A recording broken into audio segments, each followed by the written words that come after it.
friends, welcome to the part 3 tutorial on making of a Pong game in Scratch with AI as an opponent. So this is the part 3, and if you are new to this tutorial, please go through the part 1 and part 2 first and come back here later. And for rest of us, let's start the tutorial. So last time we made the paddles move like this. The player's paddles move when we move the mouse pointer, and the AI paddle will move automatically. And we also made the mechanism to just bounce the ball back when the ball touches the paddle like this. And today we are implementing the scores, and the scores will be increased if it touches the which side. If it touches the side of the AI, then the player score will increase, and if it touches the side of the player, the AI score will increase. So let's start. For making that mechanism, first of all, let's get our sprite. So let's go to the choose a sprite option and just search for here line, line. So we get this red line, so we click it. This is the red line. Let's drag this line down here like this on the side of the player. Okay, and let me just rename it line 1. So line 1 is the point. If it touches the ball, then the AI score should increase. So let's make that happen.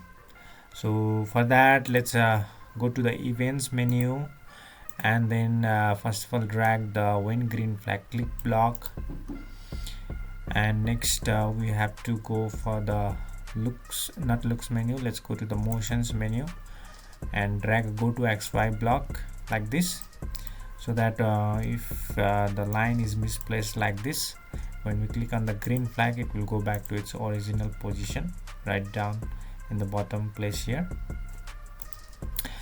And next let's go to the control statement, control menu, and drag a forever loop, and inside the forever loop let's drag another if block like this. And now let's go to the sensing menu and drag a touching mouse pointer block here, and let's select, instead of mouse pointer, let's select ball and drag the touching ball inside the if block like this.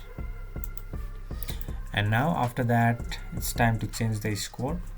To change the score, let's go to the variables menu and drag a change AI score by 1 inside the if block like this, and that's it.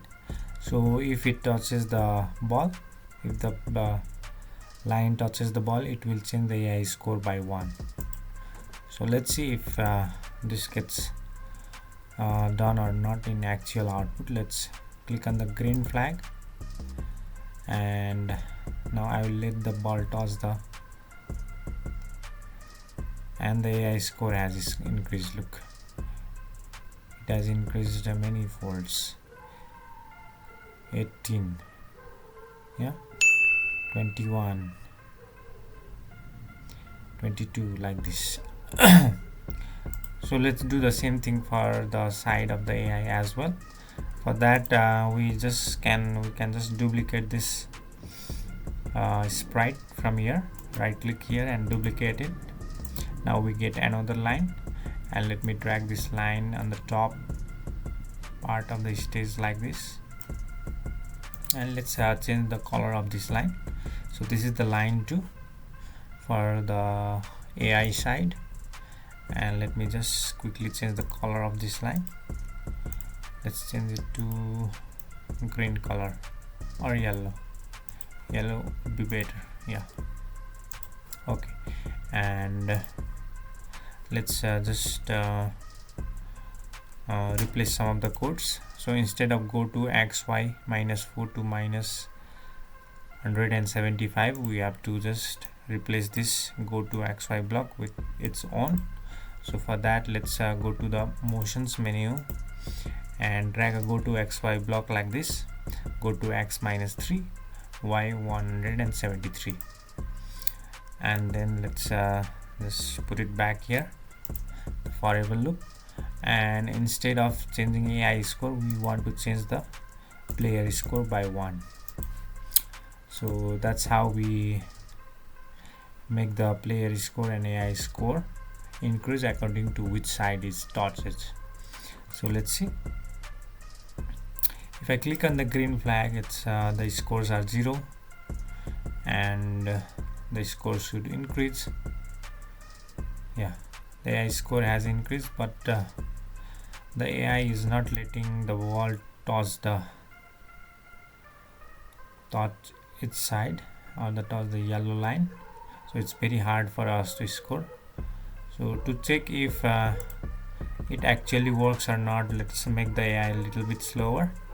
For that, let's go to the AI panel and let's change this number. Let's change this number to 0.2. Now the AI will be a little bit slower. So let's see. If I click on the green flag, okay,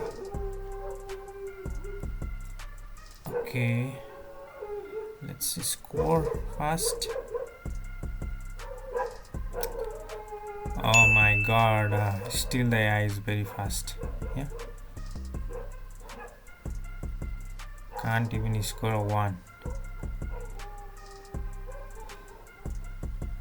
Okay, let's change the number to 0.1 for now. Okay, let's try it out one more time. Yeah, we have increased the score. Yeah, it's 5, player score 5. So this is how we implement the score here. And let me change it back to 0.3. It was 0.4 at first, but let's change it back to 0.3. And that's how we make the Pong game in Scratch with AI as an opponent. And thank you guys for watching this tutorial, and if you like it, please don't forget to hit the like button, subscribe button, as well as you can comment anything in here. And if I feel like to introduce some of the sound effects, I will make the part 4 of this tutorial as well. Thank you.